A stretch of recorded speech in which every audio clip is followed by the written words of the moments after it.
বোরো ধানের বীজ অঙ্কুর কত সুন্দরভাবে এসছে দেখুন। এটা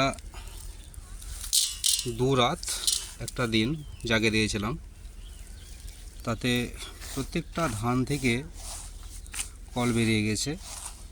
অঙ্কটা খুব সুন্দর হয়েছে।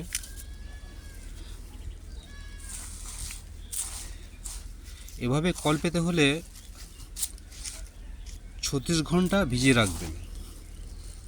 ভিজিয়ে রাখার পর একটু গরম জল করে সেই জলে ধানটাকে ভালোভাবে ভিজিয়ে নেবেন। ভিজিয়ে নিয়ে এইভাবে একটু মোটা করে দেবেন, 3 থেকে 4 ইঞ্চি এরকম একটা মোটা করে চেপে চেপে উপরে কিছু চাপা দিয়ে রাখবেন। আমি যেভাবে করেছিলাম সেটাই আপনাদের বললাম। তাতে আমার খুব সুন্দর অঙ্কুর বার হয়ে এসছে, আপনারা দেখলে বুঝতে পারবেন। প্রায় 100% বলা যায়,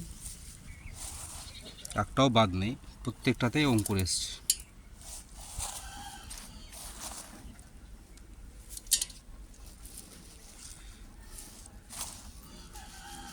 মোটামুটি 48 ঘন্টার মধ্যে আমার প্রত্যেকটা ধানেই অঙ্কুর বেরিয়ে গেছে। খুব সুন্দরভাবে অঙ্কুরটা এসছে। আমি প্রতি বছর এভাবেই ধানের অঙ্কুর নিয়ে আসি। আজকে এটাকে জমিতে ছিটিয়ে দেব।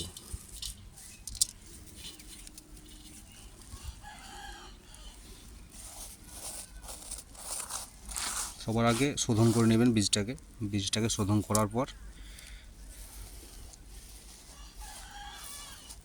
ভিজিয়ে নেবেন ভালোভাবে।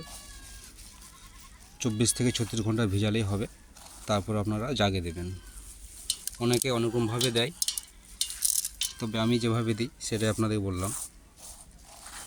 আমার কখনো এর থেকে খারাপ রেজাল্ট আসেনি। প্রত্যেক বছরই আমার 90 to 100% অঙ্কুর আসে।